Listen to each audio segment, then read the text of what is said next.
Olá, colegas.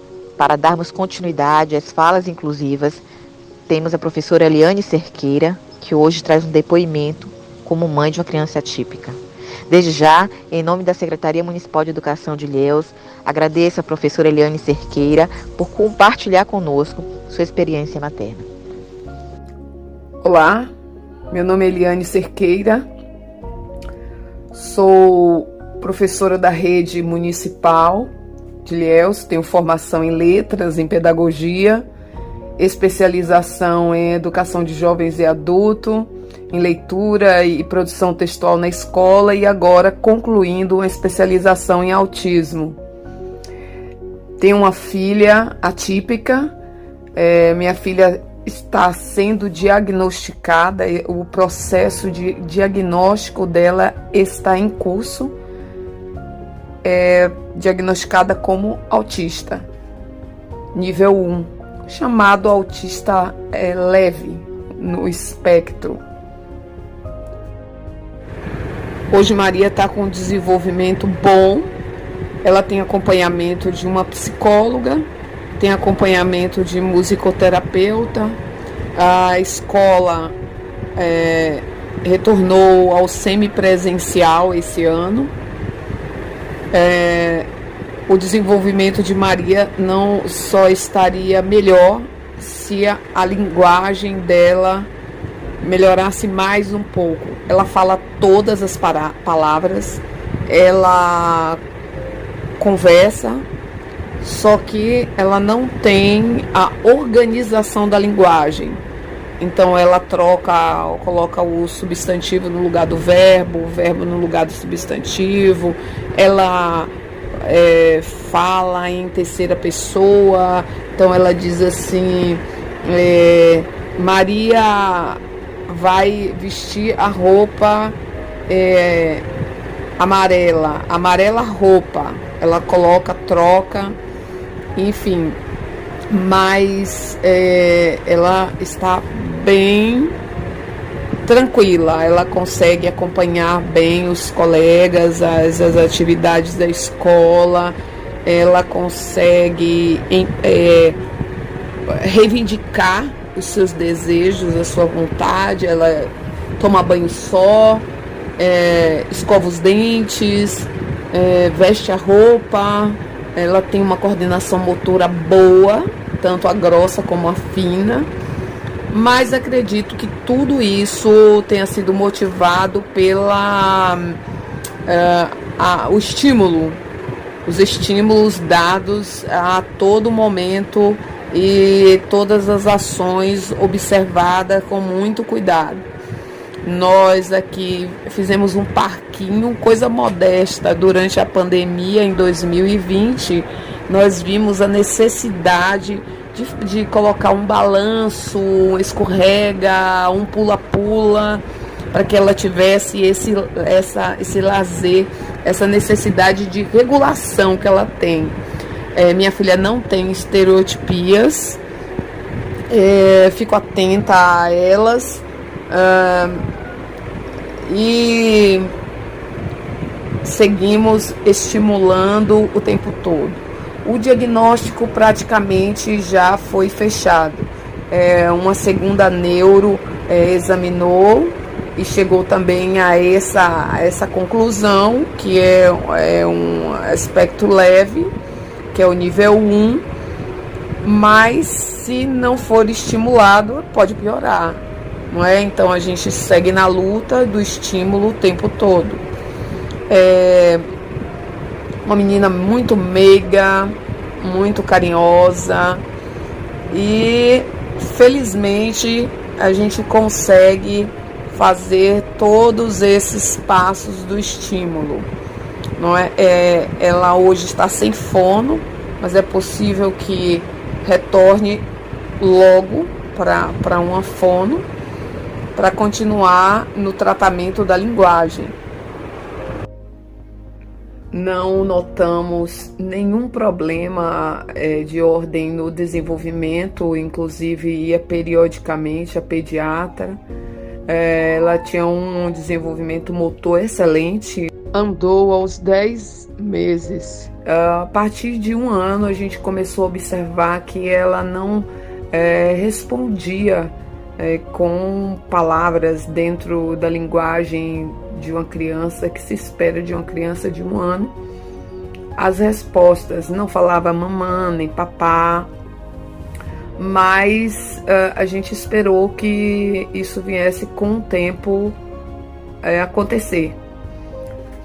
Aos 2 anos, recomendaram que a colocássemos na escola, porque como ela ficava muito com adulto, era interessante que ela fosse para um ambiente escolar, conversasse com criança, interagisse com criança, e aí a linguagem poderia aparecer.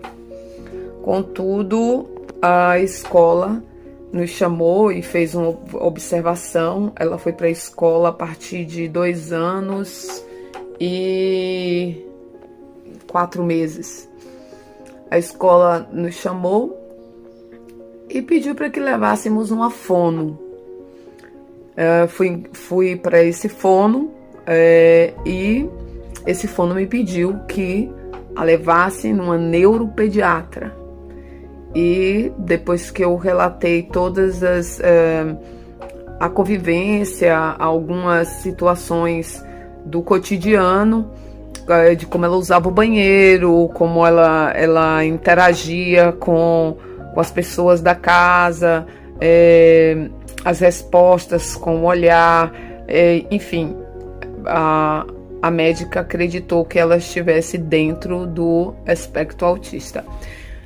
A partir desse dia, 2 anos e 4 meses, mais ou menos, 5 meses, a gente começou um trabalho de estimulação.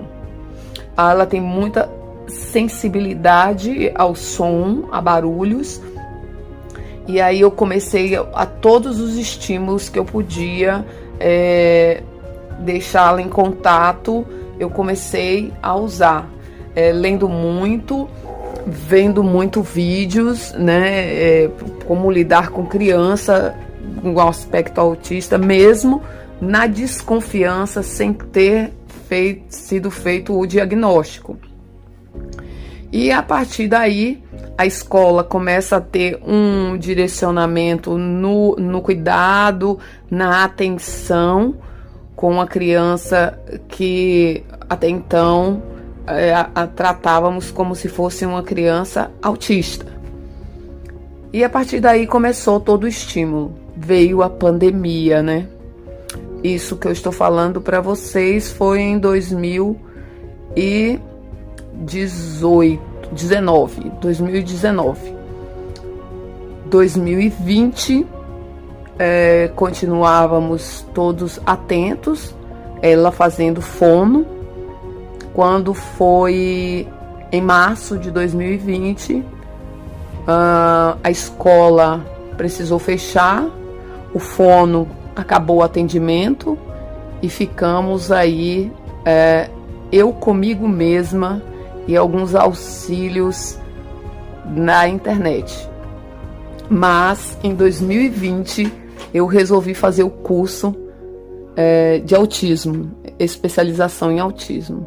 E a partir daí foram abrindo assim muitas orientações, muito conhecimento e eu aplicando todos que eu podia com ela.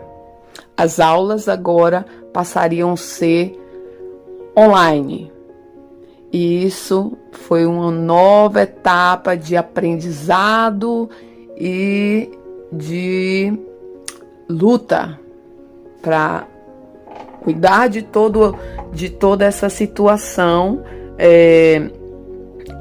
Trabalho home office, criança autista, estimulação o tempo todo, e aí partimos para várias situações de experimentações. Felizmente, eu tive sorte. Eu tive sorte em um diagnóstico muito rápido, muito cedo. Quando 2 anos e 4 meses, muitas crianças são diagnosticadas com mais de 6 anos.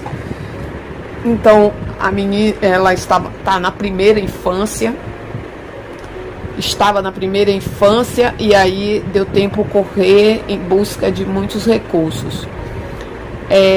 Eu vejo que para incluir uma criança é preciso muita boa vontade daqueles que a cerca, que está cuidando do desenvolvimento pleno dessa criança. Acredito também que é preciso ter conhecimento para fazer o que tiver que ser feito e sensibilidade. Então, para que tenha, você tem que ter esse sentimento de empatia, de eu posso fazer alguma coisa porque eu tenho conhecimento eu sinto vontade de fazer, eu me vejo necessária na mudança desse ser humano, na contribuição de vida, da vida desse ser humano. E eu vejo o caminho da inclusão como um caminho de aprendizado. É preciso que o tempo todo estejamos aprendendo a conviver com o outro, a ver o outro, enxergar o outro como alguém que necessita do meu conhecimento, do meu amparo, da minha ajuda, da minha orientação. Então, como professora, meus alunos sabem que eu sempre fiz o possível para que eles aprendessem com todo carinho, com todo afeto, com toda generosidade. E como mãe, eu espero que minha filha encontre professores dedicados, estudiosos, sensíveis e que queiram que ela faça parte de um contexto social, contribuindo para um bem maior, né? Que é cuidar do outro. Nós sabemos que não é fácil chegar a um diagnóstico de TEA. Precisa de uma equipe multiprofissional, composta por pediatra, psicólogo, fonoaudiólogos, terapeutas ocupacionais, fisioterapeutas, educadores físicos, psicopedagoga, nutricionista, enfim. Mas a família de baixa renda, né, não tem condição de ter todos esses profissionais para fechar um diagnóstico. É aí que entra a figura do professor, né? Porque a criança, ela passa muito tempo na escola. A figura do professor é de grande importância em todo o processo avaliativo. O professor tem uma convivência diária, observação do comportamento individual e coletivo. Então, o professor da educação infantil, do ensino fundamental, as séries iniciais, ele pode colaborar muito com isso, com um olhar atento, cuidadoso, observando o comportamento da criança e tentando conversar com a família, para que a família busque um tratamento, um diagnóstico, busque os caminhos necessários para que essa criança possa ser tratada logo no início, para tentar reabilitar aquela criança, é de fundamental importância. E a escola, o professor, ele pode ajudar nesse processo.